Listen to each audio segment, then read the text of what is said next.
I should start by way of an apology, I think, for the slight technical problem that we have with this particular microphone. It's a kind of weird, intermittent fault, and for some unknown reason, every now and again, it can make you sound like you have a British accent. It's doing it now, isn't it? I guarantee the next person to use this microphone, it'll go back to perfect Canadian. So yeah, he read all of that, and yes, I did used to be a DJ way back in the day. So we're talking about the age of digital assistants and assistants. It's something that I write and talk about a lot. I wrote this column for a major marketing publication, and in the column, I didn't look like that at all in the column, actually. But I wrote a lot about AI in search and why search engines would be using machine learning and why it would be so important. And I didn't think it got the attention that it deserved.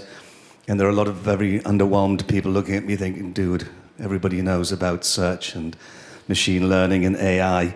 The fact is, if you check the date, I actually wrote that 12 years ago, not 12 weeks or 12 months. I wrote it 12 years ago, and it was part of a series that I was writing about the future of search, and in it I did explain why machine learning would become so important, why artificial intelligence would be so important, and why it would be necessary to think more about the end user and the way that we interface and interact, communicate with our devices. Douglas Engelbart is a famous scientist and man desperately wanted to say, look at this weird piece of shit I found on the beach. You could. Douglas Engelbart is actually a very famous scientist, no longer with us. He is the inventor of the computer mouse. That is the very first computer mouse that you're looking at there. And why he called it a mouse, I've got no idea. But it was part of a much bigger experiment that's ongoing with artificial intelligence and researchers and scientists around the world. Augmenting human intelligence, that's what digital assistants are all about. If you take a look at that first bullet point, performing tasks and offering services with capabilities beyond the ordinary powers and reach of human beings. That's what we're trying to do. We talk a lot about artificial intelligence at the moment. We're not quite there. We have strong, maybe just a little bit, but most of what we deal with is weak artificial intelligence. What does it actually mean? Well, if you ask Siri to order you a pizza, she probably will. If you ask an autonomous vehicle to drive you home, it will.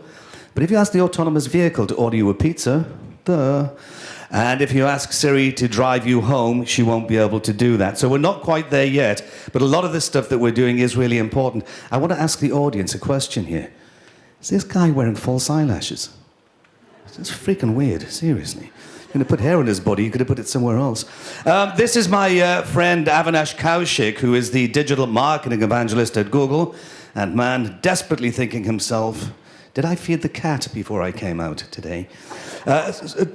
He and I are very close personal friends. We go back a long time, and we've talked a lot about understanding intent. There was a scientific document called the Taxonomy of Intent, of understanding search, that we've talked about for years. Anyway, he simplified it and changed it to this kind of framework of see, think, do. And if you develop content around this, this is actually the customer journey. Develop a content experience for every stage of that, then you'll find that there's less friction when it gets to the transaction end. Everybody's got stuff for do, but that early stage content and creating early brand affinity is so important. Since then, he's actually added care, see, think, do, care, which is important. I was really pleased that he did that because I didn't think that STD was a particularly good acronym for his framework. Speech recognition, voice-activated queries. We're going to talk a lot about that tonight, I know. When you think about what's happening, particularly with voice-activated queries, I know that people think that Google can answer questions. I haven't got time to explain it now, but they don't. You just think it's a really cool trick that they do, but ask me later, I'll explain why. But one of the things that's really important, if you're involved in paid search, and it's all about pay-per-click, if you're driving in your car talking to a digital assistant, there's nothing to click. There's nothing to see and there's nothing to click. What's going to happen with paid search as we move forward? I think I'll kind of just sum up, because I've only got a few minutes here, that in SEO, which is where I started, I wrote the first book on SEO 20 years ago, and quite a lot of it is still relevant for basic standard SEO principles. But there is going to be this natural shift from search engine optimization to becoming a content experience analyst. The role will become more focused on identifying and fulfilling content gaps. That's the important thing, creating content, particularly at the early stages. And it's cross-platform, cross-device. It's not just about the web. It's about creating a more comfortable journey. One other thing that I've been a kind of evangelist about for a very long time. Doc Searls wrote this book quite some time ago. I've been studying and understanding intent and why it's so important. But we will move from an attention economy where we keep shouting, me, buy, buy, buy, as opposed to understanding that if you get the customer intent, then you've got the perfect relationship.